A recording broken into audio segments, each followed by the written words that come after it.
ठीक है, आज का क्लास स्टार्ट कर रहे हैं। Banker customer special relationship. तो बैंकर कस्टमर जो स्पेशल रिलेशनशिप है, इसमें सबसे पहला आपको मैंडेट है एंड पावर ऑफ अटर्नी है। दोनों में क्या डिफरेंस है? तो दोनों का कंसेप्ट एक ही है। अपना अकाउंट का ऑपरेशन किसी दूसरे को देना, किसी दूसरे को देना, उसके बदले में उनके उसके बिहाफ में उसके अकाउंट का वो ऑपरेट करेगा। अब पहले ये ज़्यादा चलता था। पहले ज़्यादा इसलिए चलता था कि कोर बैंकिंग सॉल्यूशन नहीं था। आप अगर अपने शहर को छोड़ रहे हैं, कहीं और जा रहे हैं, तो फिर आपका अकाउंट कौन ऑपरेट करेगा? स्पेशली अगर आपकी कंपनी है, तो कंपनी को कौन चलाएगा? या आपका और भी अकाउंट ऑपरेशन का काम है, ज़्यादा पैसा देना है, लेना है, तो कौन करेगा? अब तो आप ऑनलाइन इतना सारे आपको व्यवस्था आ गया है, तो उसके थ्रू आप अकाउंट देख लेते हैं। लेकिन अभी भी बहुत सारे ऐसे जगह है, जहाँ पे मैंडेट का, पावर ऑफ अटर्नी का ज़रूरत पड़ता है। दोनों में फ़र्क ये है कि मैंडेट जो है स्पेशली इंडिविजुअल पर्सन के लिए है, कि कोई इंडिविजुअल पर्सन अगर अपना अकाउंट ऑपरेशन दूसरे को देता है, तो मैंडेट के थ्रू दे सकता है। मैंडेट कुछ खास यहाँ पे फॉर्मेलिटी है नहीं। एक लेटर लिखेगा ब्रांच हेड के नाम से, जो अकाउंट होल्डर है एक लेटर लिखेगा ब्रांच हेड के नाम से, और जिसको अपना पावर देना है, अकाउंट ऑपरेशन का जो ऑपरेट का जो पावर देना है, उसको यहाँ इंट्रोड्यूस करेगा, उसका सिग्नेचर अटेस्टेड करेगा और ब्रांच मैनेजर को दे देगा कि मेरे बिहाफ में यही मेरे अकाउंट को ऑपरेट करेंगे। उसके हाथ में सब कुछ वो रहेगा, ऑपरेशन ऑफ अकाउंट ऑपरेशन का पावर उसके पास रहेगा। तो वेरी सिंपल है, मैंडेट जो है वेरी सिंपल है। जो इंडिविजुअल है वो पावर ऑफ अटर्नी के थ्रू भी अपने अकाउंट को ट्रांसफर कर सकता है, मतलब एक अकाउंट ऑपरेशन को ट्रांसफर कर सकता है। अकाउंट को ट्रांसफर नहीं कर सकता है, अकाउंट ऑपरेशन को ट्रांसफर कर सकता है। अब उसमें थोड़ा सा फॉर्मेलिटी ज़्यादा होता है। आपको वो जाना होता है नोटरी पब्लिक के पास, वहाँ से डॉक्यूमेंटेशन करना होता है और उसके बाद ही वो ट्रांसफर करता है। तो वो थोड़ा सा लीगल प्रोसेस वहाँ पे हो जाता है। तो जो इंडिविजुअल है, एग्जाम में ये पूछता भी है कि जो इंडिविजुअल है, ये दोनों के थ्रू अकाउंट ऑपरेशन दूसरे के हाथ में दे सकता है। मैंडेट के थ्रू भी दे सकता है एंड पावर ऑफ अटर्नी के थ्रू भी दे सकता है। लेकिन जो जो जो आपको कोई इंस्टीट्यूशन है, इंस्टीट्यूशन है, इट मीन्स कि जो आर्टिफिशियल पर्सन है, आर्टिफिशियल पर्सन, ठीक है ना? दो प्रकार का पर्सन होता है, एक आपका नेचुरल पर्सन। अब जैसे कि अकाउंट हम लोग पढ़ेंगे, उसमें ये बतलाए भी हुए हैं आप लोग को कि दो तरह का पर्सन होता है। एक नेचुरल पर्सन होता है जिसको गॉड ने बनाया है, और एक आर्टिफिशियल पर्सन जिसको हम लोगों ने क्रिएट किया है।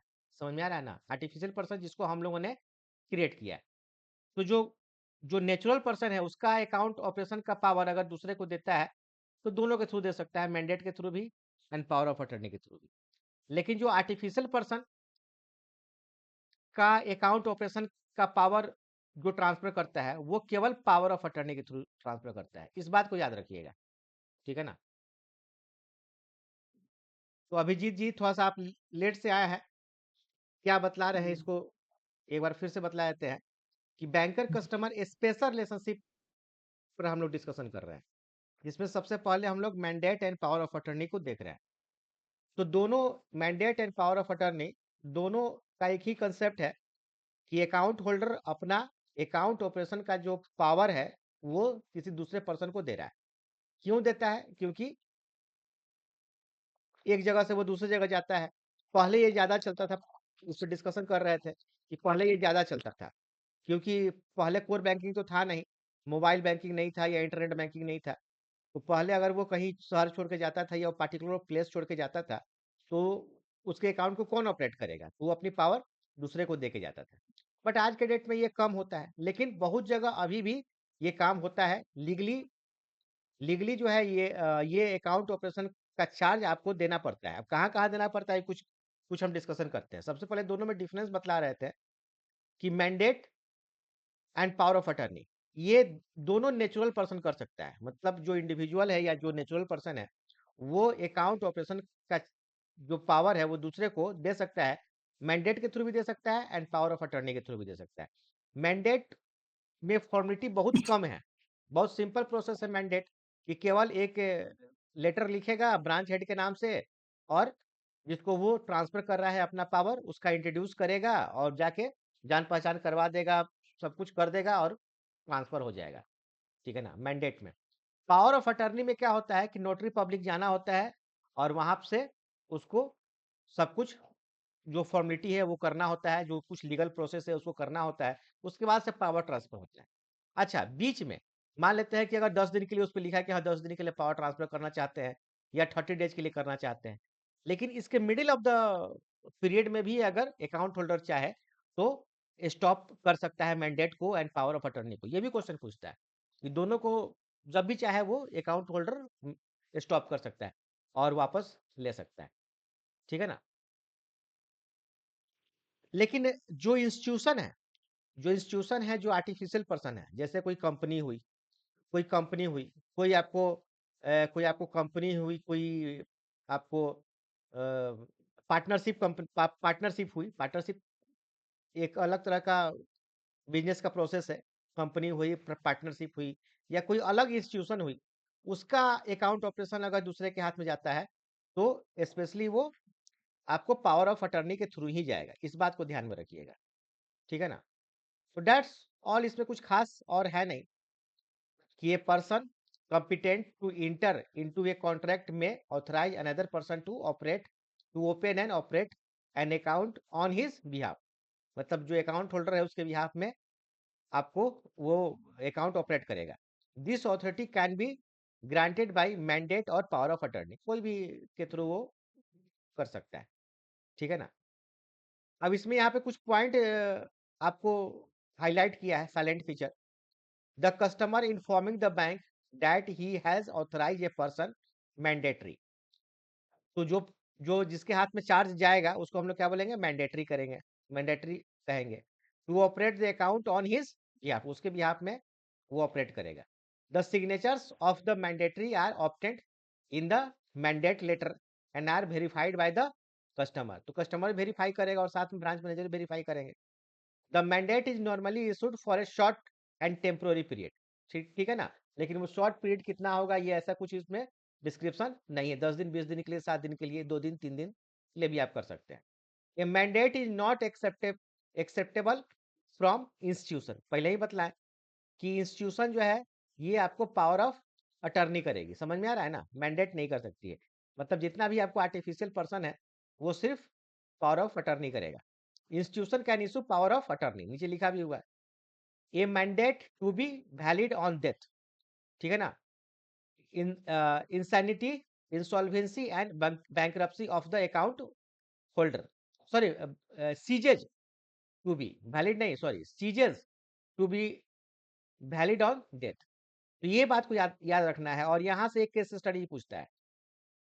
समझ में आ रहा है ना। इसको नोट कीजिए, केस स्टडी क्या पूछेगा एग्जाम में, कि मान लेते हैं कि कोई ए है, इसने बी को मैंडेट दिया है या पावर ऑफ अटर्नी दिया है, कुछ भी दिया है, दोनों में से कोई भी दिया है। अब अगर मान लेते हैं कि इसने कोई चेक इशू किया है, चेक इशू किया है, और चेक इशू करने के बाद इसका डेथ हो जाता है या इनकम्पिटेंट टू कॉन्ट्रैक्ट हो जाता है। इनकैपिटेंट टू कॉन्ट्रैक्ट का मतलब जो उसकी कैपेसिटी है, कैपेसिटी का मतलब हो सकता है कि डेथ हो गया हो तो कैपेसिटी तो ऐसे ही समाप्त हो गया, या फिर अनसाउंड माइंड हो गया हो, मतलब कुछ पागल हो गया हो या कुछ और भी कारण हो गया हो, या इंसॉल्वेंसी हो गया हो, जैसे कि यहाँ पे कुछ पॉइंट लिखा हुआ है, इंसॉल्वेंसी हो गया होगा। तो उसका चेक क्लियर होगा कि नहीं, ये एग्जाम में पूछता है कि उसका चेक क्लियर होगा कि नहीं। तो उसका चेक जो है क्लियर हो जाएगा। समझ में आ रहा है ना, उसका चेक क्लियर हो जाएगा। क्यों चेक क्लियर हो जाएगा, क्योंकि एक्चुअली ये ए के बिहाफ में काम कर रहा है, तो चेक तो क्लियर ही होगा। हाँ, अगर ये ये चेक इशू किया हो और ए का डेथ हो गया हो, तो फिर जो चेक है ये इस पे स्टॉप लग जाएगा, स्टॉप पेमेंट लग जाएगा। क्लियर ना? तो ये केस स्टडी को ध्यान रखिएगा कि ये mandate ceases to be valid on death. समझ रहे हैं ना? Insanity, insolvency, bankruptcy of the account holder. Clear हो गया सबका? कहीं कोई दिक्कत नहीं है? ये केस स्टडी पूछेगा। इन case of joint account holders, all customers must sign the mandate irrespective of operational instruction, while in case of partnership form, all partners should sign the mandate letter. तो पार्टनरशिप फॉर्म है, partnership अगर form है तो सारे partner मिलकर sign करेंगे। Partnership में minimum कितने पार्टनर होते हैं? दो partner, P1 and P2। And maximum कितने होते हैं? मैक्सिमम आपको 50 पार्टनर होते हैं। ठीक है ना? तो जितने भी पार्टनर हैं वो सारे पार्टनर मिलके साइन करेंगे तो आपका वो ट्रांसफर होगा। A mandate can be withdrawn any time by the account holder. तो ये बात शुरू में ही बोले। अच्छा, एक चीज अभी नोट कर लीजिए वीबीआई कि पार्टनरशिप फॉर्म में एंड कंपनी में क्या डिफरेंस है? तो partnership form nothing but collection of partners. ठीक है ना? Collection of partner. तो इसमें हम मान लेते हैं कि दो पार्टनर हैं, तो P1 P2। तो पार्टनरशिप फॉर्म का मतलब पार्टनर, कलेक्शन ऑफ पार्टनर। इसमें कहीं कोई एक एक कोई अलग तरह का कोई कंपनी टाइप का क्रिएट नहीं हो रहा है। अब मान लेते हैं कि यही P1 एंड P2 मिलके कोई कंपनी को स्टैब्लिश कर रहे हैं, कोई कंपनी को स्टैब्लिश कर रहे हैं। तो कंपनी जो है ना एक प्रकार का आर्टिफिशियल पर्सन का रूप ले लेती है। पार्टनरशिप फॉर्म आर्टिफिशियल पर्सन का रूप नहीं लेता है। तो ये क्वेश्चन यहां से ही पूछा जा सकता है कि यहाँ पे लिखा भी हुआ है कि शुरू में यहाँ पे एक जगह लिखा ना कि मैंडेट जो है वो केवल इंडिविजुअल इशू कर सकता है। तो पार्टनरशिप फॉर्म इशू कर सकता है कि नहीं? तो बिल्कुल इशू कर सकता है। इसलिए इशू कर सकता है कि पार्टनरशिप फॉर्म टाइप का तो कोई चीज ही नहीं होता है प्रोफेशनली। केवल बोलने के लिए पार्टनरशिप फॉर्म होता है। एक्चुअली पार्टनरशिप फॉर्म तो कलेक्शन ऑफ पार्टनर ही है ना, जो कि इंडिविजुअल ही है कहीं ना कहीं से। तो ये इशू कर सकता है। लेकिन कंपनी मैंडेट इशू नहीं कर सकता है। कंपनी जब भी इशू करेगा तो क्या करेगा? पावर ऑफ अटर्नी इशू करेगा।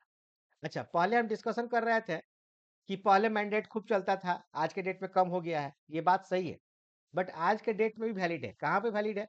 अब मान लेते हैं कि आप किसी किसी कंपनी का करंट अकाउंट ओपन कर रहे हैं। तो वहां पे आप मैंडेट लेटर, सॉरी, वहां पे आप पावर ऑफ अटर्नी लेटर लेते हैं कि नहीं? इसलिए लेते हैं कि कंपनी तो एक प्रकार का आर्टिफिशियल पर्सन है। अब ये किसी ना किसी को ऑथराइज करेगी जो अकाउंट ऑपरेशन करेंगे, क्योंकि कंपनी तो खुद अकाउंट ऑपरेट नहीं ना करेगी। अब इस कंपनी का कोई ना कोई बोर्ड ऑफ डायरेक्टर होगा। अब बोर्ड ऑफ डायरेक्टर जो है वो आपको पावर देगा कंपनी के बिहाफ में कि आप अकाउंट ऑपरेट कीजिए। तो जो भी मैनेजर डॉक्यूमेंट पे साइन करेंगे या चेक पे साइन करेंगे, अकाउंट ऑपरेशन का जो काम करेंगे, तो उनके पास कंपनी का पावर ऑफ अटर्नी होना चाहिए, जो जो आप लेते भी है, जिस समय आप करेंट अकाउंट उनका ओपन करते हैं। समझ में आ रहा है ना? तो ये सब केस स्टडी को थोड़ा ध्यान रखिएगा।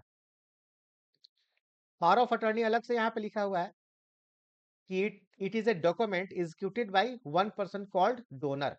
अब यहाँ एक अलग तरह का रिलेशनशिप है, डोनर एंड डोनी। तो जो अकाउंट होल्डर होता है वो क्या हो गया? डोनर हो गया, या उसको हम लोग प्रिंसिपल भी कहेंगे। ठीक है ना? In favour of another person called donee or agent. तो ऑफ कोर्स जो मैंडेटरी होता है या जो डोनी होता है वो एजेंट ही होता है। ठीक है ना? तो प्रिंसिपल एजेंट का रिलेशनशिप यहाँ पे एग्जिस्ट करता है, एंड उसको स्पेशली आप कहना चाहे तो donor and donee to act on behalf of the former, मतलब जो अकाउंट होल्डर है, as per authority given in the document. तो दो तरह का आपको पावर ऑफ अटर्नी होता है। एक तो आपका जनरल होता है जिसको हम लोग यूनिवर्सल भी कहते हैं, और एक स्पेशल या लिमिटेड होता है। तो जनरल यूनिवर्सल में ज़्यादा पावर आपको डोनी को मिल जाता है या एजेंट को मिल जाता है, और वो एक दिन से ज़्यादा का होता है। जो स्पेशल या लिमिटेड होता है इसमें थोड़ा सा पावर कम मिलता है, ठीक है ना। तो कुछ खास यहाँ पे और अंतर नहीं है। ये 1 दिन के लिए या 2 दिन के लिए आपको स्पेशल या लिमिटेड होता है, और जनरल यूनिवर्सल में थोड़ा सा ज़्यादा दिन के लिए होता है। दोनों को आप नोटरी पब्लिक से ही उसको ये करवा सकते हैं, पावर ऑफ अटॉर्नी को एग्जीक्यूट करवा सकते हैं। तो यहाँ पे एक क्वेश्चन है, छोटा सा क्वेश्चन है कि mister X maintains a saving bank account with your bank. He has given power of attorney to his son to operate his saving bank account. The relationship between bank and Mr. X क्या होगा यहाँ पे? बोलिए अभिजीत जी।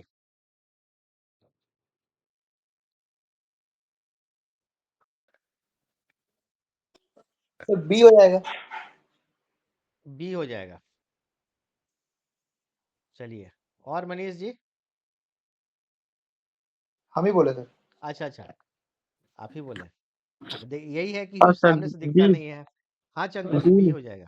पापा मेरा new jacket कहाँ B है? हो जाएगा। मेरा न्यू जैकेट। बी हो जाएगा।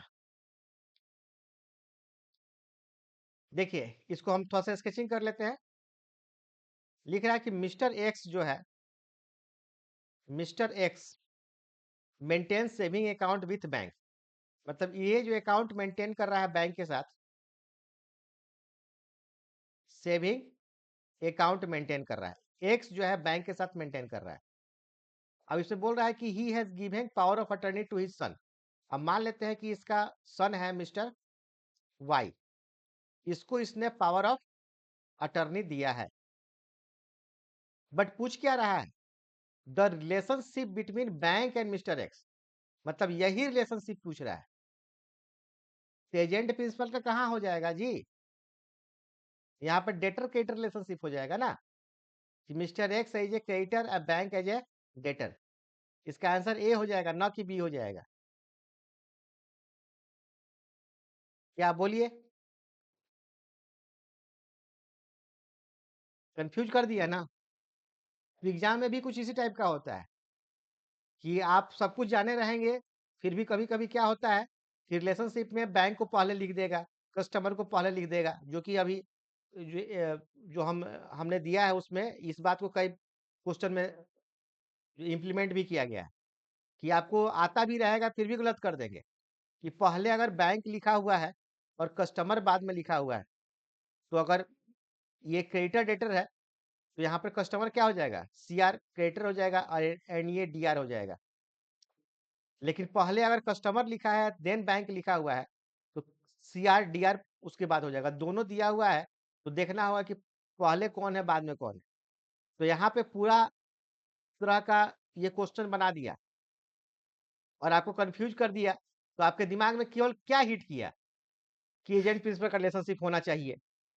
समझे ना? आपने बिना सोचे समझे एकदम ये कर दिया। बट ये तो पूछ ही नहीं रहा है, ये तो केवल बताया आपको कि ऐसा उसने किया। पूछा कहाँ? पूछा क्या? पूछा ये। इसीलिए एग्जाम में इस तरह का रिलेशनशिप पूछता है और वहां पे आपसे मिस्टेक करवाता है कि आप मिस्टेक कीजिए। तो एक बार जो है थोड़ा सा स्केचिंग कर लीजिए, थोड़ा सा मन में, ठीक है ना, मंथन कर लीजिए, उसके बाद से आगे बढ़िए। कि आता हुआ क्वेश्चन कभी कभी मिस्टेक हो जाता है। चलिए, इस क्वेश्चन में कुछ नहीं था, इसका आंसर क्या है? ये है। दैट्स ऑल, इसमें कुछ खास है नहीं। अब नेक्स्ट जो रिलेशनशिप है ये आपको गार्निशी ऑर्डर है। नेक्स्ट रिलेशनशिप गार्निशी ऑर्डर, जो काफी वीवीआई है, काफी इंपॉर्टेंट है, ठीक है ना। क्या है गार्निशी ऑर्डर? तो जैसे कि एग्जांपल के लिए कि मान लेते हैं कोई कोई एक फादर है, और फादर के दो बच्चे हैं, एक्स एंड वाई।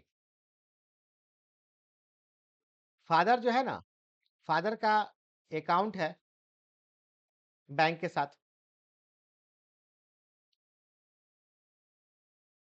और फादर ने जो नॉमिनी बनाया है ये नॉमिनी एक्स को बनाया है। अब मान लेते हैं कि इनका जो है ना डेथ हो गया है, तो अकॉर्डिंग टू लॉ बैंक क्या करेगी कि दोनों को बुलाएगी कि केवल नॉमिनी को बुलाएगी, नॉमिनी जाएगा और उसको पैसा मिल जाएगा? ये बतलाइए। दोनों को बुलाएगी सर। अरे नहीं सर, तो फिर नहीं, नॉमिनी अपना नॉमिनी है तो, लेकिन दोनों को बुलाई, कंसर्न तो लेगी ना सर, और नहीं, नॉमिनी को बिल्कुल फिर नहीं सर, बिल्कुल नहीं, कि नॉमिनी है उसको पैसा ट्रांसफर कर दिया जाएगा। बिल्कुल 110%। नॉमिनी का मतलब ही होता है बैंक बैंक जो है दोनों को नहीं बुलाएगी। नॉमिनी आप पढ़िए, जो है आपको हम पढ़ाएंगे नॉमिनी, एक चैप्टर है आपके इसमें, आपको दिखलाते हैं। ये चैप्टर हमको इसीलिए ये सब जानना जरूरी है। जो बेसिक जितना भी प्रिंसिपल है उसको जानना जरूरी है। किधर गया? यहीं पे है। इसमें नॉमिनी का एक चैप्टर है, ठीक है ना, कि बैंक की क्या रिस्पॉन्सिबिलिटी है। चलिए कोई नहीं, देख लेंगे बाद में। तो मैं आपको अभी बतला रहा हूँ कि नॉमिनी को ही बुलाया जाएगा। नॉमिनी इसीलिए अकाउंट, आरबीआई भी कहती है कि हर एक अकाउंट में आप नॉमिनी जल्दी से वो लगा लीजिए कि एटलीस्ट बैंक को परेशानी नहीं हो पैसा ट्रांसफर करने में। लेस फॉर्मेलिटी के लिए आप नॉमिनी कर लीजिए। तो इसीलिए केवल नॉमिनी को बुलाएगी और पैसा उसको दे देगी। समझ में आ रहा है ना? अब यहाँ पे एक चीज और जानिए कि नॉमिनी जो होता है वो केवल ट्रस्टी होता है। नॉमिनी का मतलब क्या होता है? ओनली ट्रस्टी, बेनिफिशियरी नहीं होता है। और ये बैंक नहीं डिसाइड करेगी कि कितना पैसा नॉमिनी लेगा, एक्स लेगा, कितना पैसा वाई लेगा। आप लोग आपस में अब डिसाइड कर लो, बैंक नहीं जानती। अब नेक्स्ट ये है कि अगर वाई जो है बैंक के पास डायरेक्टली जाता है और बोलता है कि भाई आप पैसा रोक लो या दोनों को बुला लो, आप ही बंटवारा यहाँ कर दो, तो बैंक हाथ खड़ा कर लेगी कि ये मेरे से नहीं होगा, मेरे हाथ में ये पावर नहीं है। समझ में आ रहा है ना?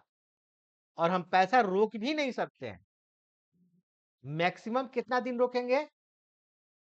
तो 15 दिन, मैक्सिमम 15 डेज रोकेंगे, मैक्सिमम। इसके बाद हम रोक भी नहीं सकते हैं, क्योंकि पहले से नॉमिनी आपके फादर ने बना दिए हैं और आरबीआई ने मुझे आदेश भी दे दिए कि पैसा आप उसको रिलीज कर दीजिएगा विद इन 15 डेज। इसीलिए हम ये कुछ नहीं कर सकते हैं।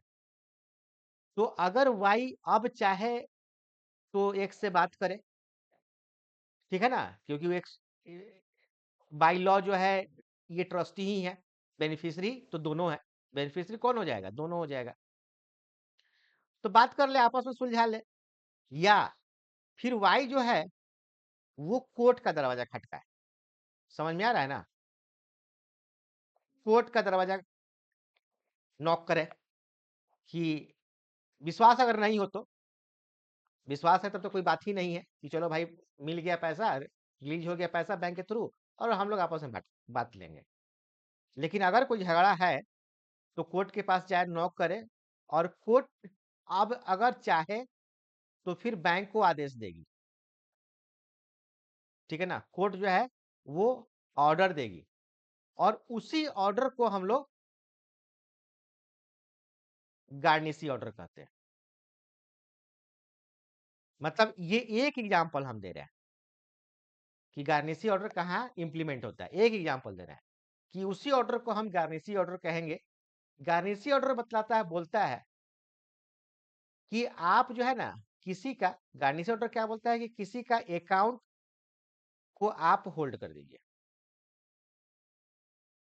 होल्ड कर दीजिए, स्टॉप पेमेंट कर दीजिए। ये कब तक कीजिएगा? जब तक हम नेक्स्ट ऑर्डर ना पास कर दें, अगला आदेश तक, ठीक है। तो सबसे पहले यहाँ पे देखते हैं क्या लिखा है। Garnishee order is court order. Garnishee order court का ऑर्डर है। समझ में आ रहा है ना? देखिए अभी कोर्ट सबसे ऊपर है, सरकार से भी ऊपर है।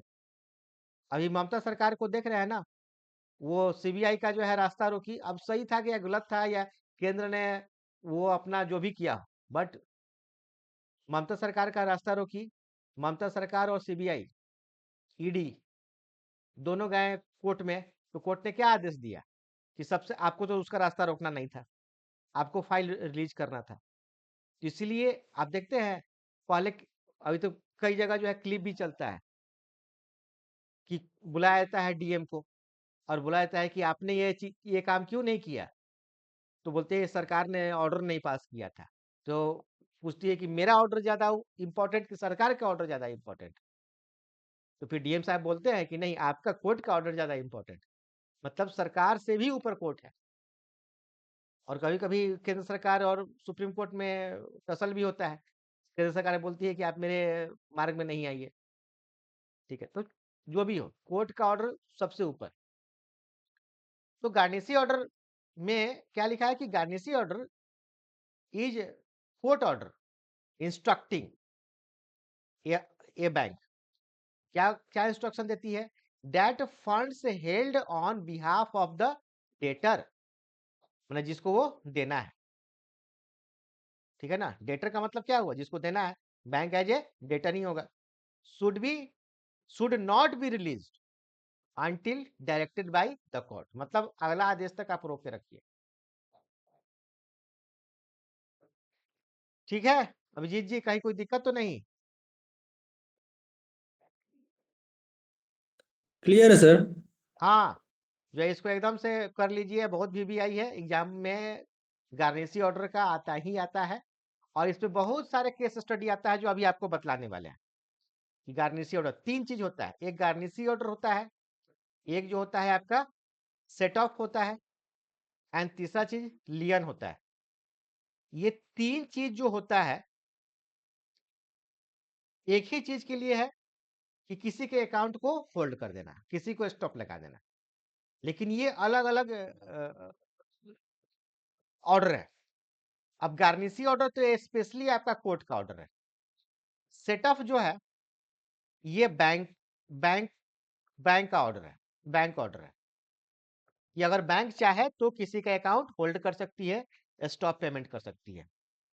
बात समझ रहे हैं ना। तो ये कब होता है, सेट ऑफ कब बैंक लगाती है, तो मान लेते हैं कि कोई मिस्टर एक्स है, लोन एनपीए हो जाता है तो हाँ हाँ बिल्कुल, और उसका कोई अगर क्रेडिट अकाउंट है, वेरी गुड, सेविंग हाँ अकाउंट है बैंक में। हाँ हाँ, कोई क्रेडिट अकाउंट है, कोई सेविंग अकाउंट है, कोई करेंट अकाउंट है, कोई एफडी है, कोई आरडी है, हम्म तो उसको वो होल्ड कर सकती है।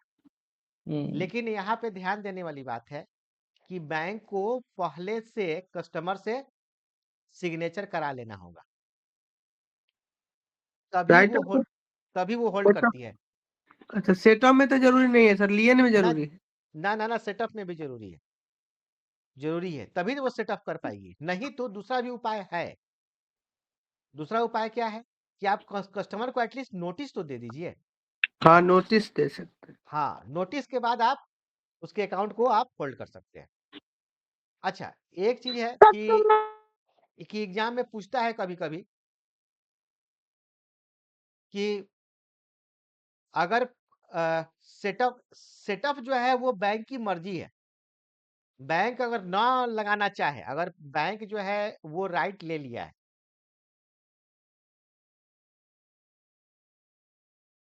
और अगर वो नहीं लगाना चाहे तो फिर कोई उसको प्रेस नहीं कर सकता है, यह बैंक की अपनी मर्जी है, समझे ना। तो इस बात को जो है थोड़ा सा ध्यान दीजिएगा, बैंक ना लगाना चाहे तो देख लीजिएगा। लियन क्या है, लियन तो स्पेशली हम लास्ट क्लास से बताए थे कि किसी किसी कोई प्रॉपर्टी अगर आपके पास है, जैसे कि गोल्ड, तो जनरल लियन में तो ये होता है कि आप किसी के प्रॉपर्टी को और रखे हैं तो सेल नहीं कर सकते हैं। लियन ये बोलता है कि होल्ड कर सकते हैं बट सेल नहीं कर सकते हैं, जनरल लियन ये बोलता है, ठीक है ना। लेकिन स्पेशली जो बैंक लियन लगाती है, एफडी पे लगाए या जीसी पे भी लगाए, उसमें ये सेल कर सकती है, कैन बी सेल। इसीलिए बैंक को स्पेशल पावर लॉ के थ्रू मिला, इसीलिए जो बैंकर्स लियन होता है उसको हम लोग इम्प्लाइड प्लेज कहते हैं, और ये एग्जाम में खूब पूछता है, इम्प्लाइड प्लेज। इम्प्लाइड का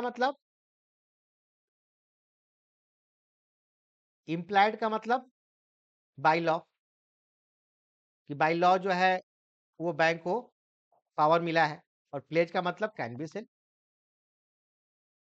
तो उसको ध्यान रखिएगा। तो गार्निशी ऑर्डर क्लियर हो गया। इसमें कुछ केस स्टडी है, उसको बतला दें कि garnishee order is an order of the court obtain by a judgement creditor, ठीक है ना, attaching the funds belonging to a judgement debtor in the hands of his debtor, including a bank who is called garnishee, advising not to release the money until directed by the court to do so, मतलब अगला देश तक उसको रोके रखें। अब इसमें 2-3 case study यहाँ पे है कि सबसे पहला है कि मान लेते हैं कि कोई एक मिस्टर एक्स जो है आपके पास चेक लेकर आए कैश काउंटर पे, सिंगल विंडो सिस्टम उसको कहते हैं आज के डेट में।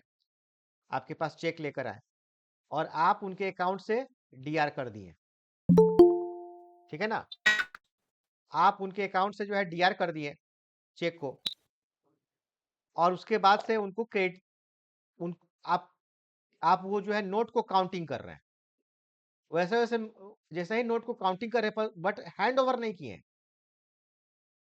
अब मैनेजर साहब दौड़े दौड़े आए और अब बोले कि एक आदमी के नाम से गार्निशी ऑर्डर आया हुआ है, ठीक है ना। आप देखें कि गार्निशी ऑर्डर किसका है, तो उसी का है, मिस्टर एक्स का ही, जिसका आप डीआर किए हैं उसका से काउंटिंग कर रहे हैं। तो वहां पर भी आप स्टॉप पेमेंट कर सकते हैं कि ना आपके नाम से गार्निशी ऑर्डर आ गया है, रिफ्यूज कर सकते हैं कि हम पेमेंट नहीं करेंगे, ठीक है ना।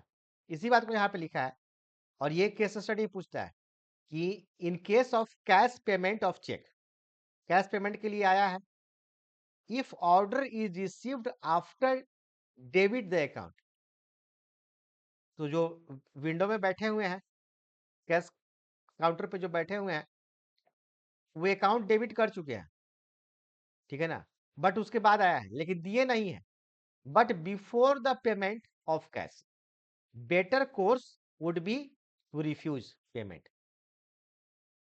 तो वो एम्प्लॉय क्या करेंगे, कैश मैनेजर क्या करेंगे, उनके पास बेटर कोर्स ऑफ एक्शन क्या होगा, रिफ्यूज कर देंगे, और एप्रोप्रिएट रीजन बता देंगे कि with appropriate reason indicated for non payment, non payment के लिए आया है, एप्रोप्रिएट रीजन बता देंगे, ठीक है ना। नेक्स्ट इसका है कि in case of the check received in clearing, अगर चेक जो है क्लियरिंग में गया है और उसके बाद से गार्निशी ऑर्डर आया है तो क्लियर नहीं होगा। तो if the order is received before the stipulated returning time of clearing, then the cheque must be return, मतलब क्लियर नहीं हुआ है, जो स्टिपुलेटेड रिटर्निंग टाइम था क्लियर हो जाएगा, रिटर्न हो जाएगा। बट उसके बाद अगर क्लियर हो गया है तो 2 ऑप्शन है, क्लियर हो गया है तो पैसा तो ट्रांसफर हो गया ना, तो इंटरनली पैसा ट्रांसफर हुआ या दूसरे बैंक में एक्सटर्नली चला गया, यहाँ पे देखना होगा। अगर इंटरनली ट्रांसफर हो गया है तो फिर उस आप वापस भी ले लीजिए संभव है तो, और नहीं तो जिस पार्टी के पास ट्रांसफर हुआ है उसको इन्फॉर्म कीजिए वो पैसा नहीं निकाले। और एक्सटर्नली हुआ है तब तो कोई बात ही नहीं है, अब हाथी में पैसा नहीं है तब तो कोई बात ही नहीं है। तो if the transfer of amount is done internally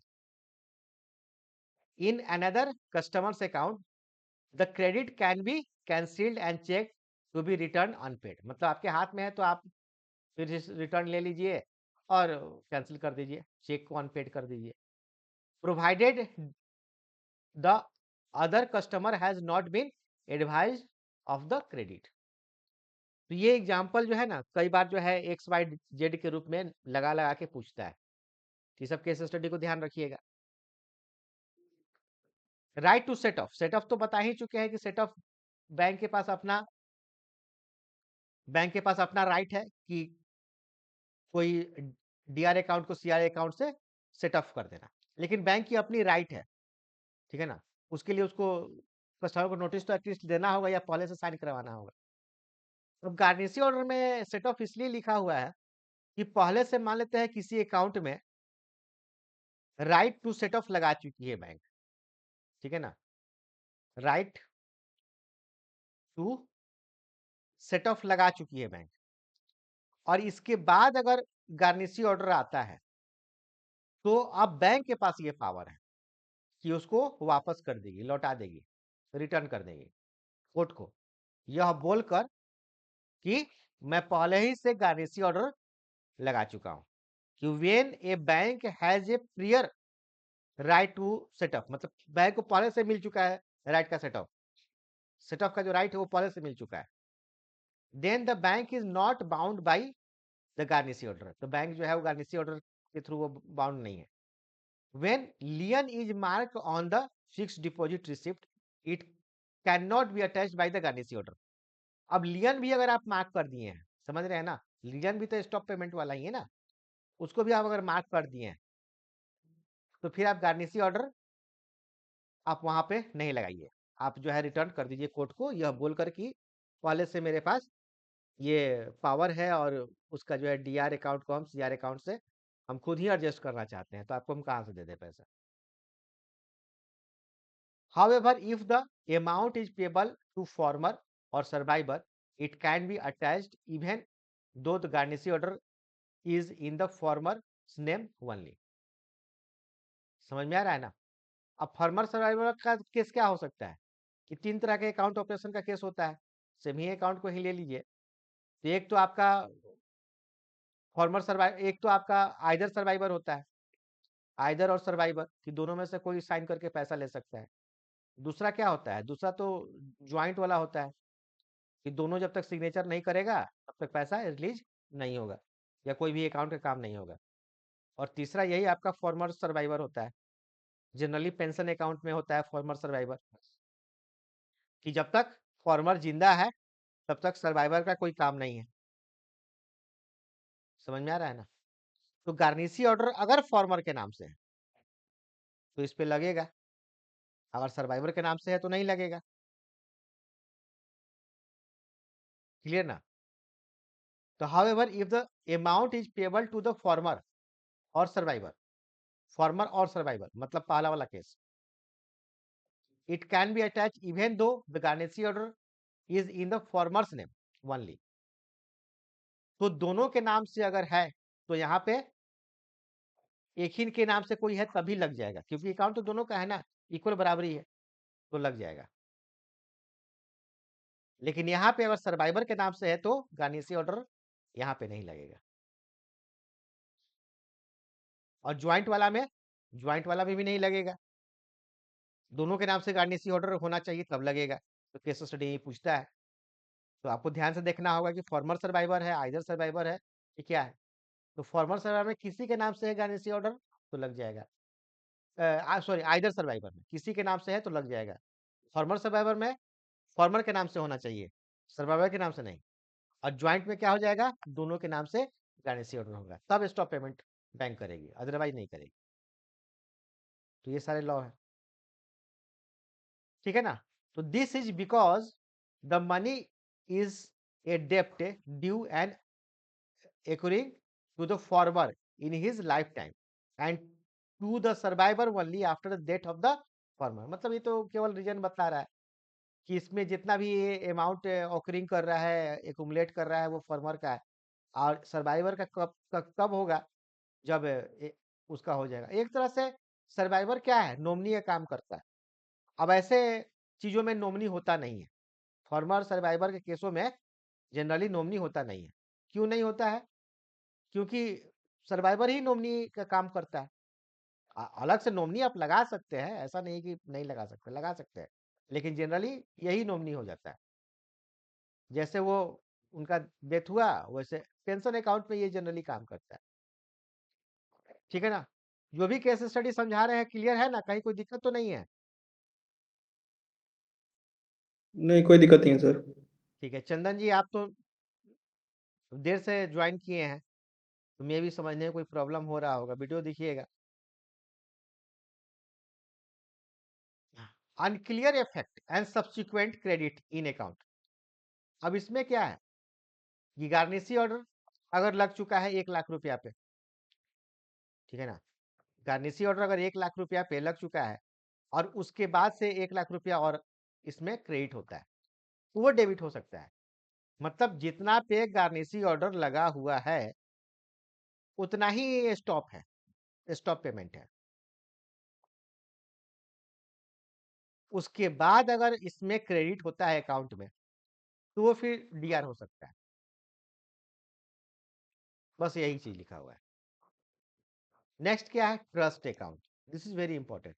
BBI ये पूछता है कि किसी एक्स का ट्रस्ट अकाउंट है और उसका किसी बैंक के साथ जो है वो आपको लोन अकाउंट है, और फिर बैंक जो है वो कोर्ट गई, ठीक है ना, तो उसका अकाउंट अटैच हो सकता है कि नहीं? तो नहीं हो सकता है।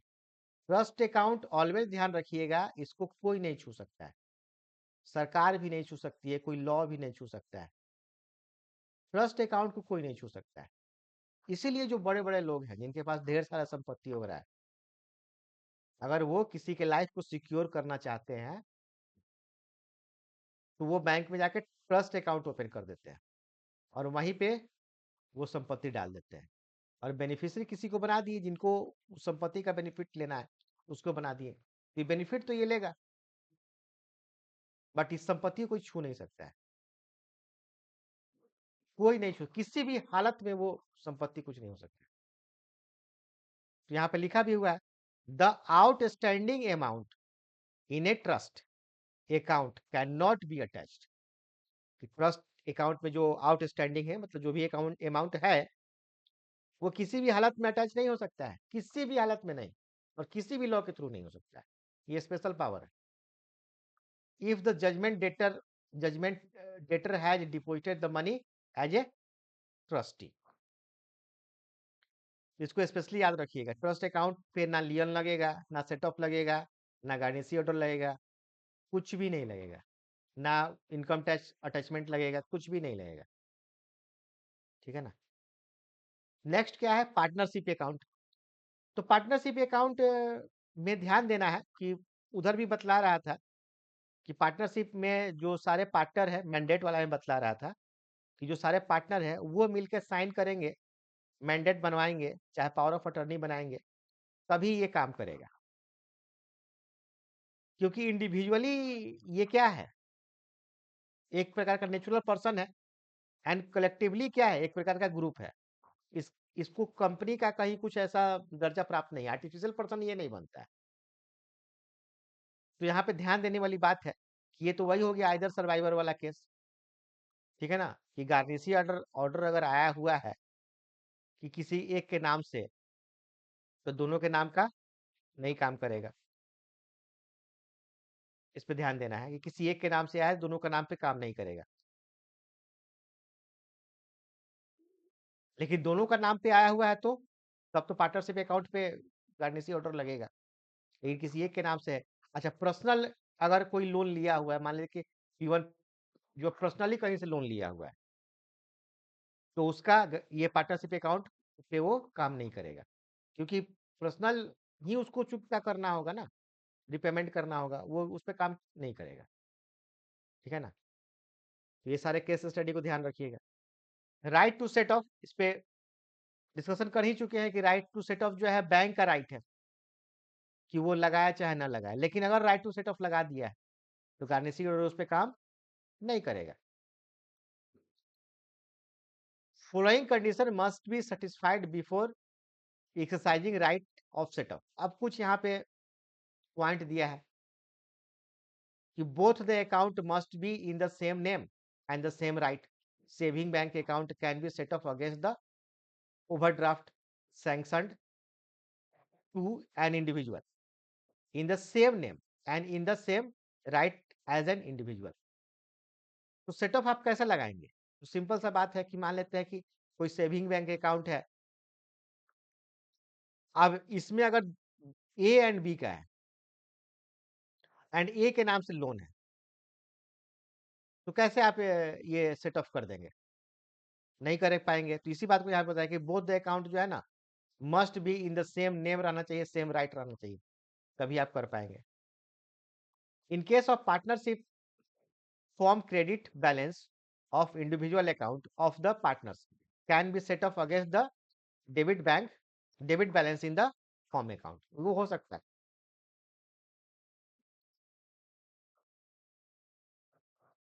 That's all. यहाँ पे कुछ खास है नहीं.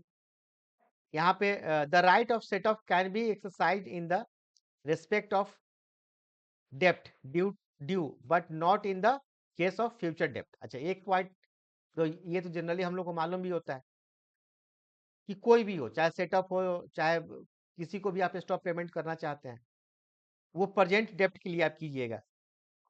आपको ऐसा बैंक को लगता है कि फ्यूचर में वो पैसा नहीं दे पाएगा, तो वो बस मन में ही बात रहेगा, उसके लिए हम लोग कोई एग्जीक्यूशन नहीं कर सकते, एग्जीक्यूट नहीं कर सकते हैं. जब तक उसका अकाउंट एनपीए में नहीं कन्वर्ट होगा तब तक एग्जीक्यूट नहीं कर सकते हैं. ठीक है ना. The right of setup is an discretion of bank, not other party has a right to compel bank to use it. इसी बात को हम कह रहे थे कि ये राइट टू सेटअप जो है ना, बैंक का अपना राइट है. डिस्क्रिएशन का मतलब क्या होता है? जजमेंट, उसकी अपनी मर्जी है. अगर वो लगाना चाहेगा तभी सेटअप वो लगाएगा, कोई उसको इम्पोज नहीं कर सकता है. आप कोई मान लेते हैं कि एक्स का अगर कोई अकाउंट है कि आपके बैंक के साथ, ठीक है ना, और एक्स अगर लोन लेके रखा हुआ है आपके बैंक में, तो आपके पास राइट टू सेट ऑफ है. अब अपना लोन का ये ईएमआई दे रहा है. अब मान लेते हैं कोई दूसरा, ये दूसरे बैंक में भी जाकर इसने लोन लेके रखा है और वहां पे ये लोन का ईएमआई अच्छा से नहीं दे रहा है, तो वो बैंक वाला अगर आपके पास आएगा और बोलेगा कि भाई राइट टू सेट ऑफ लगा दो, देखो ना मेरा से लोन लिया है वो नहीं दे रहा है, तो आप ऐसा नहीं कर सकते. अदर पार्टी जो है ना, वो कोई नहीं कर सकता है. या फिर दूसरा बैंक या कोई भी दूसरा पार्टी हो, उसका पैसा अगर उसको लौटाना है, वो नहीं लौटा रहा है और वो आपके पास आया, तो आप उसको लौटा दीजिए. ठीक है ना. इवन कि आप भी चाहे तभी आप सेट ऑफ उस पे लगा सकते हैं. ये वीवीआई है. नेक्स्ट पॉइंट जो है ये वीवीआई है कि in case of death of the customer और a customer becomes incompetent to contract. Incompetent to contract मतलब उसका कैपेसिटी समाप्त हो गया है, डेथ हो गया है, या फिर अनसाउंड माइंड हो गया है, या डिस्क्वालिफाइड बाय लॉ हो गया है, बैंकरप्सी का चार्ज वगैरह लग गया है, विलफुल डिफॉल्टर हो गया, या कोई ऐसा भी लॉ लग गया है उस पर जिससे वो नॉट कॉम्पिटेंट टू कॉन्ट्रैक्ट है या इनकम्पिटेंट टू कॉन्ट्रैक्ट है. लिखा भी हुआ है like insolvency or lunatic, the banker automatically gets right of setup. इस बात को ध्यान रखिएगा कि कई बार एग्जाम में पूछता है कि वो कौन कौन सा पोजीशन है या कौन कौन सा वो मतलब टाइम आएगा जिसमें बैंक को ऑटोमेटिकली राइट टू सेटअप का अधिकार मिल जाता है. ऑटोमेटिकली कस्टमर्स को ना नोटिस देना है, ना पूछने की जरूरत है. पहला तो वही हो गया, डेथ हो गया, पागल हो गया, दिवालिया हो गया, ये सब में ऑटोमेटिकली उसको मिल जाएगा. नोट में क्या लिखा है? The right of set of rests on bank's discretion. If the banker does not want to exercise his right, the other party cannot, यहाँ पे cannot होगा, cannot do so. समझ में आ रहा है ना कि दूसरा कोई पार्टी उस पर इम्पोज नहीं कर सकता. तो शुरू में ही बतलाया है कि बैंक का अपना डिस्क्रिएशन है, बैंक नहीं चाहेगी तो नहीं बताएगा. अब लियन तो बता ही चुके हैं कि लियन जो है बैंक के पास राइट है कि दूसरे की संपत्ति को वो सेल कर सकता है. बैंकर्स राइट है. लियन को हम लोग इम्प्लाइड प्लेज भी कहते हैं. ठीक है ना, लिखा भी हुआ है. नोटा बिन, एनबी का मतलब जानते हैं क्या होता है? नोटा बिन होता है मतलब वीवीआई जो हम लोग लिखते हैं ना, वेरी वेरी इंपॉर्टेंट, उससे थोड़ा सुपीरियर वर्ड है नोटा बिन. ये कोई फ्रेंच टाइप का वर्ड होगा, मुझे कहीं मिला था तो आप लिख लिए थे. एनबी, नोटा बिन, इसका मतलब क्या है? The banker's lien is an implied pledge. Banker's के पास जो है ना इम्प्लाइड प्लेज है.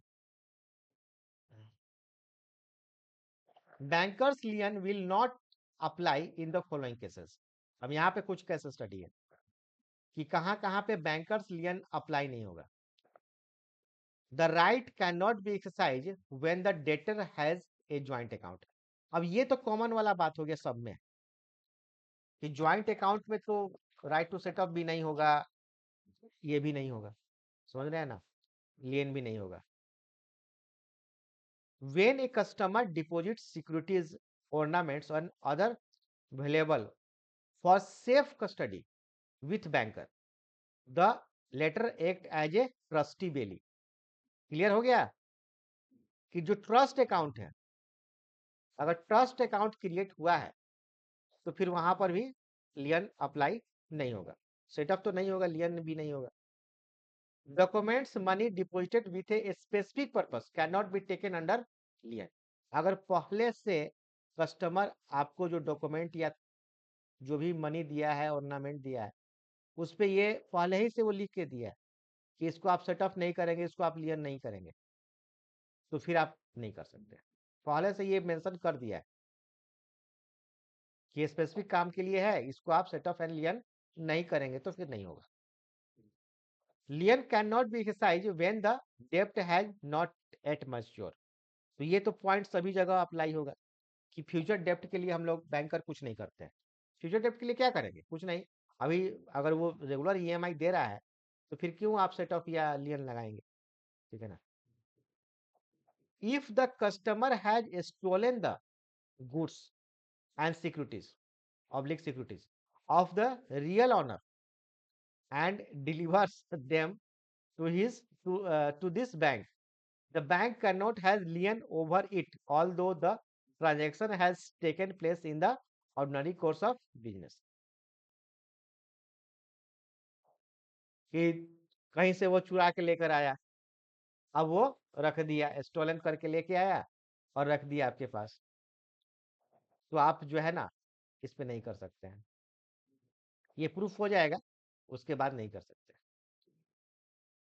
When the right of set off is available to the bank, lien right cannot be applied।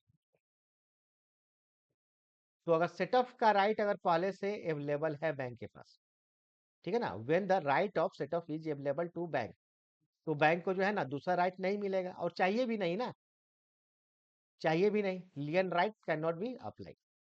These two different right can not be exercise simultaneously at the same time.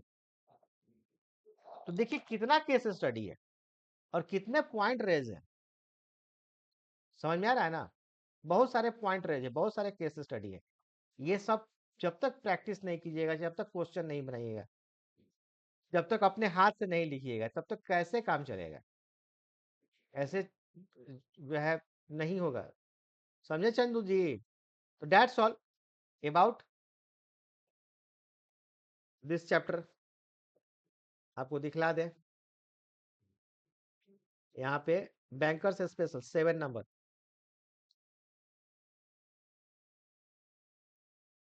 ये chapter समाप्त हुआ। General एक question से पूछना था general. हाँ बोलिए ना। सर आरबीआई का ट्विन बैंक माने किसको कहा जाता है, आरबीआई का? कहीं हम सुने थे कि जैसे आरबीआई स्टैब्लिश हुआ 1935 में, तो सेम टाइम में कहीं और बैंक कोई स्टैब्लिश हुआ था कोई कंट्री में, उसी को शायद ट्विन कहा जाता है, ये पता नहीं। लेकिन अभी तो मेरे दिमाग में बिल्कुल नहीं आ रहा, अगर आप में से किसी को मालूम है तो प्लीज शेयर कीजिए। Twin bank of RBI. नहीं तो हाँ, नहीं तो ये क्वेश्चन के जवाब को नेक्स्ट में देंगे या आपके ग्रुप में भेज देंगे। ऐसा ऐसा कुछ और क्वेश्चन होगा तो ग्रुप में आप शेयर करते रहिए, आपको भेजते रहेंगे। ठीक। हाँ, कुछ भी क्वेश्चन किसी के दिमाग में अगर आए, उसी समय आप बैंक में बैठे हुए हैं, कोई आपका केस स्टडी आ गया, कोई ऐसा क्वेश्चन कस्टमर के द्वारा आ गया या आपके दिमाग में आ गया, तो उसी समय आप शेयर कर दीजिए, उसका जवाब हम देते रहेंगे। तो आज से क्लास इतना ही तक। किसी को कुछ बोलना है, पूछना है तो प्लीज और पूछिए, जो आज बतलाए हैं।